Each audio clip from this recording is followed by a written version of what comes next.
आ गया स्कूल परिसर में। चल। आप इन्हें धक्का क्यों दे रहे हो?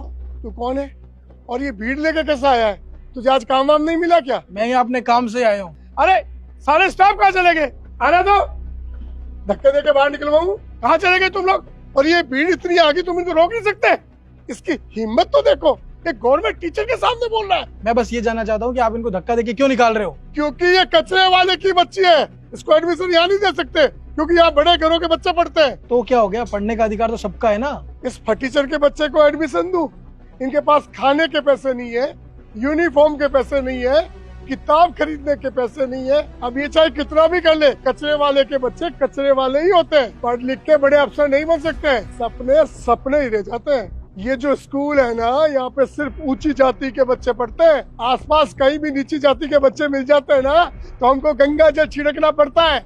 आज तो मेरा मूड ठीक है, तब धक्के दे के निकाल रहा हूँ, वरना लात मार के निकालता हूँ और कई किलोमीटरों तक इनको पास आने नहीं देता, क्योंकि ये कचरा वाले हैं। ये तो कचरे का काम करते हुए ठीक लगते हैं। तू ज्यादा ज्ञान मत दे। पुलिस को बुलाऊं, अंदर डलाऊं? बिल्कुल ठीक कहा सर आपने। ये लोग पढ़ के क्या करेंगे? पढ़ने का अधिकार तो सिर्फ आपका ही है ना।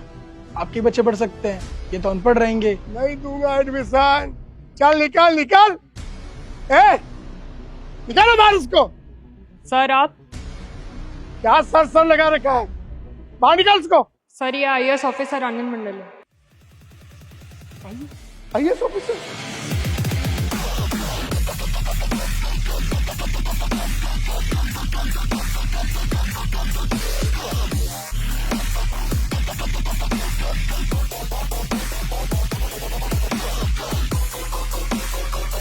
सर धूप बहुत पड़ रही है, थोड़ा अंदर आएंगे? एसी में बैठ जाइए सर। क्यों, ये धूप आपको अच्छी नहीं लग रही? एसी में बैठ के बात करना है। जो बात होगी यही होगी और इन गांव वालों के सामने होगी। Sir please. पता है मैं यहाँ क्यों आया हूँ? इन सबके कंप्लेन पे आया हूँ। इनको इसलिए साथ लेके आया हूँ ताकि इनके बच्चों को मैं इनका अधिकार दिला सकूं। आप सब टीचर हैं, आपको सरकार सैलरी देती है, हर महीने देती है। आप बदले में क्या करते हैं? कुछ नहीं करते। आप लोगों को समझना चाहिए कि बच्चों को अच्छे संस्कार देना चाहिए, उनको अच्छी बातें सिखानी चाहिए। और इन जैसे लोगों से फीस लेते हैं। ये सरकारी स्कूल है, सरकारी स्कूल में फीस लगती है, लेकिन आप लोगों ने तो भ्रष्टाचार हर जगह फैला रखा है। हर जगह टीचर पहले अच्छा माना जाता था, लेकिन आप जैसे कुछ टीचर्स की वजह से बाकी अच्छे टीचर्स भी बदनाम हो रहे हैं। कलंक हो आप लोग।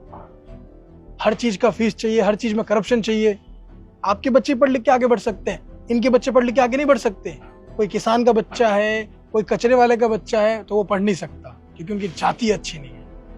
वो अगर किसी अमीर बच्चे के साथ बैठेंगे, किसी ऊंची जाति वाले के साथ बैठेंगे, तो उनका हक ले लेंगे, उनको अपवित्र कर देंगे। ये सोच है आपकी, ये मानसिकता बहुत खराब है। यही मानसिकता हमारे समाज को अंदर ही अंदर खोखला करती है। और अगर आप जैसे टीचर इस समाज में रहेंगे तो ये खोखलापन बढ़ता रहेगा। हमारा देश कभी आगे नहीं बढ़ पाएगा। भ्रष्टाचार तो आप लोग करते ही है, और साथ साथ में आप जातिवाद भी फैला रहे हैं। आप लोगों को सिस्टम से निकालूंगा, तभी हमारा सिस्टम सुधर पाएगा। इसलिए आप लोगों की सजा यही है कि कल से आप लोगों को स्कूल आने की कोई जरूरत नहीं है। नहीं सर, एक बार माफ कर दीजिए सर। अगर सॉरी बोलना है तो इन जैसे लोगों को बोलिए, जिसका हक आपने मारा है, जिसका अधिकार आपने नहीं दिया है। आपको किसने दिया ये अधिकार कि आप इनका अधिकार छीनेंगे? दिया किसी ने आपको ये अधिकार? नहीं दिया है ना। फिर भी आपने अपनी मनमानी की, तो आप कैसे सोच सकते हैं कि मैं आपको माफ करूंगा? सर मेरे लड़के पढ़ाई में तो बहुत IAS बने हुए, बहुत टॉप पे गए हुए। हाँ सर, सर बहुत अच्छे नेचर के हैं। सर की गांव में बहुत अच्छी इज्जत है सर। बहुत अच्छे बच्चे इनके पढ़ाए हुए आगे तक गए हैं सर। पूरे गांव में मेरे से ईमानदार टीचर तो कोई है ही नहीं। आप लोग कितने ईमानदार है ये मैं देख चुका हूँ अभी सब कुछ अपनी आंखों से। आप लोगों ने जो हरकत की है ना, उसके लिए माफी आप लोगों को कभी नहीं मिल सकती है। आपको सजा मिलेगी। और सस्पेंड करूंगा क्या? मैंने आप लोगों को सस्पेंड कर दिया है, ठीक है? आप लोग अपना सामान उठाइए और कल से स्कूल आने की कोई जरूरत नहीं है। थोड़ी देर में पुलिस भी आती होगी जो आपको आपका नया घर दिखाएगी। माफ कर दीजिए सर। 2 मिनट शांति से खड़े रहो, मेरे को इनसे बात करनी है।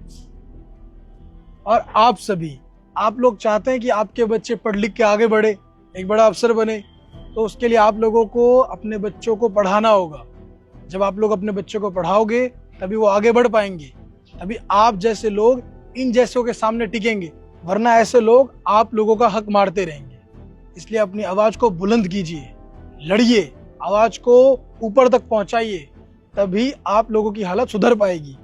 और हमेशा कभी भी आप लोगों को प्रॉब्लम होती है तो तुरंत कंप्लेन कीजिए। इन जैसे लोगों की वजह से अपनी आवाज दबाइए मत। आप जितना लड़ेंगे उतना ही आगे बढ़ेंगे। अपनी आवाज को बुलंद कीजिए और कोई भी आपको तकलीफ देता है तो हमारे पास आइए, हम उसको ठीक करेंगे, हम आपकी मदद करेंगे। समझे आप लोग? आप जैसे लोग बस समाज को अंदर ही अंदर खोखला बनाते रहते हैं। जिस थाली में खाते हैं उसी थाली में आप लोग छेद करते हैं। मुझे शर्म आती है आप जैसे टीचर्स पे।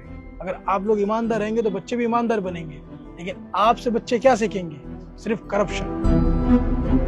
आपको और आपके पूरे स्टाफ को डिसमिस किया जाता है। ये एक सबक है उन सभी टीचर्स के लिए जो आप जैसे हैं। अब जाके चुपचाप उस कोने में बैठ जाओ, आपकी बारात अभी थोड़ी देर में निकलेगी। बहुत भ्रष्टाचार किया है ना आपने, बहुत भेदभाव फैला लिया, बहुत जातिवाद फैला लिया। सजा तो मिलके रहेगी आप लोगों को।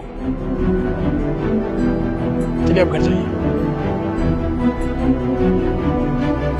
और आपके बच्चे का एडमिशन हो जाएगा, फिक्र मत कीजिए।